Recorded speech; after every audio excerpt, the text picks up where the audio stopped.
Brigitte Lahaie, Sud Radio, c'est l'instant Sexy News.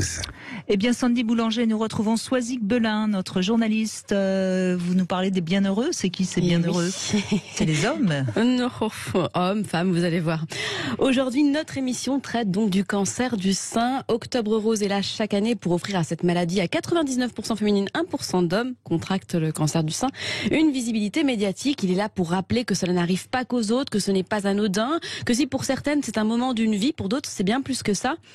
Alors il y a l'après-maladie. Voilà un sujet dont on parle également aujourd'hui. Et j'ai donc décidé d'en profiter pour vous parler du livre de Julien Dufresne, L'Ami, Les Bienheureux, aux éditions Plomb.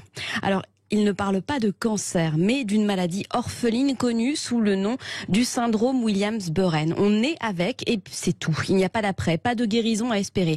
Il y a comme ça, vous savez, des maladies que l'on porte avec nous toute notre vie et qui vont faire office de fondation. Elles façonnent notre existence tout entière par l'impact qu'elles vont avoir ou qu'elle va avoir, puisque je parle de la maladie de Williams-Buren, aussi bien sur notre physique en extérieur, ce que l'on donne à voir aux autres, et à l'intérieur, le handicap, que sur notre psychisme. Et cela a une répercussion évidemment de manière plus ou moins forte dans notre rapport aux autres, puisqu'il y a encore et toujours le regard de celui qui ne connaît pas, qui ne comprend pas, qui au mieux compatit, parfois jusqu'à l'indécence et au pire se moque.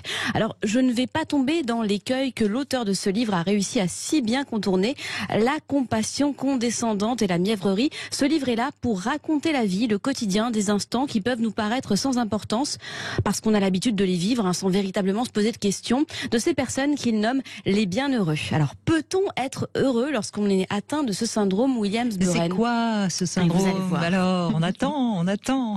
Avec cette maladie, précisément, c'est un oui franc. Moi, je n'ai rencontré que des enfants heureux, souriants, guillerets, dont la particularité, c'est celle du syndrome, est d'être hypersociables. Ils ont en effet un gène que l'on n'a pas et qui explique ce tempérament jovial, avenant, puisqu'ils sont sincèrement aimants à l'égard de tous ceux qui croisent leur route. Ça a été pour moi vraiment la raison principale de l'écriture de ce texte. Écrire sur le handicap et le faire à rebours de ce qu'on imagine du handicap et de la maladie. Écrire des vies, des parcours, des combats, des identités, mais de façon joyeuse, positive, poétique. À leur image, parce que je n'invente rien finalement, ils sont ces bienheureux qui, débordant de joie et d'allégresse, finissent par contaminer ceux qui les approchent. Et je crois qu'il faut les rencontrer pour comprendre ce que je dis là.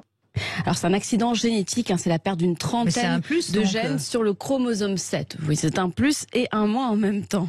Il y a plusieurs vies qui se croisent dans ce livre, donc parce qu'on a beau être estampillé porteur du syndrome Williams-Buren, on reste un être unique, donc différent, ils ne sont pas faits en série. C'est aussi ça, vous savez, les méprises communes, croire qu'une personne atteinte d'une certaine maladie réagira forcément comme toutes les autres, elle-même atteinte par cette même maladie. Avec Julien, on fait la connaissance de Marius, de Marie, de Malena, de Thomas, d'Alex, d'Arthur, de Romain, de Svetlana, des êtres qu'il compare à des elfes à cause de leurs caractéristiques physiques, parce qu'ils ont les oreilles en pointe, les yeux en amande, l'iris étoilé, une petite taille, le nez en bouton avec la racine aplatie et des joues pleines. Et puis aussi, c'est le comportement, la joie de vivre permanente et l'oreille musicale, l'oreille absolue. Comme nous sommes dans une émission qui s'intéresse aux intimités, je me suis posé la question de celle de ces êtres quasi elfiques. Vous savez, la maladie est souvent l'ennemi du relationnel, du sensuel. C'est l'idée que l'on peut s'en faire en tout cas. Et dans cet ouvrage, on comprend très bien que ce n'est pas le cas. On écoute Julien. Le canevas du texte, pour moi, c'était l'enfance. C'était de montrer et incarner l'enfance. Celle que l'on a tous vécue, mais à travers cette fois le prisme de la différence. Et finalement, dans ce prisme-là, on retrouve pour autant les grandes étapes que l'on a tous franchies. Cette recherche de soi, cet amour filial qui nous relie à la mère ou au père, cette place qu'on cherche à apprivoiser, dans un groupe, dans une école, dans une famille. Et puis avec les âges passants, la séduction qui s'installe, la recherche amoureuse, la quête d'intimité, les premiers émois. Et les enfants atteints du syndrome Williams-Buren sont tous de grands charmeurs. Je peux citer dans mon livre Malena qui a 6 ans, ou Thomas qui en a 16 et dont je raconte d'ailleurs un des coups de foudre au Palais des Papes, ou encore Axel qui a 11 ans aujourd'hui et qui encore la semaine dernière me racontait qu'elle avait un nouvel amoureux et puis finalement c'est une nouvelle amoureuse. Et ce sont des coups de cœur, en fait, tous les jours pour eux, comme des éclats, pour ces enfants qui grandissent et qui se cherchent un peu comme nous, finalement. Et le livre, d'ailleurs, se termine avec Thomas et Svetlana, qui sont tous les deux atteints par le syndrome, qui sont en couple depuis toujours, finalement, depuis une dizaine d'années. Ils ont aujourd'hui 20 ans.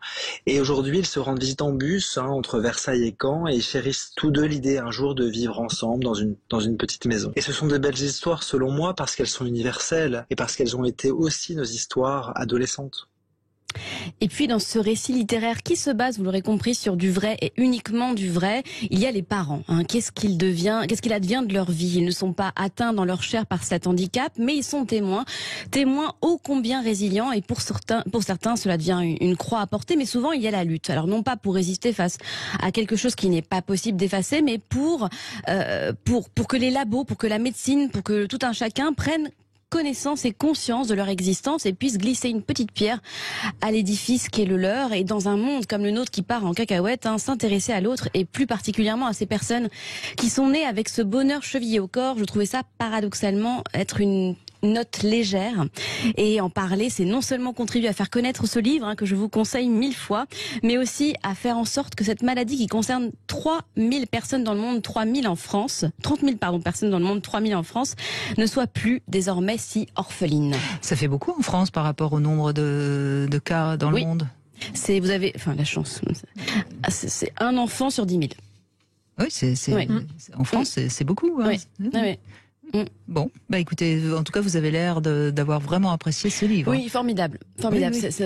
C'est un genre particulier, c'est un récit littéraire, donc oui, c'est écrit romancé, mais ça part d'une histoire vraie, tout est vrai, ce sont des témoignages qu'il a réécrits. Ça s'appelle Les Bienheureux. Ça s'appelle Les Bienheureux, c'est aux éditions Plomb.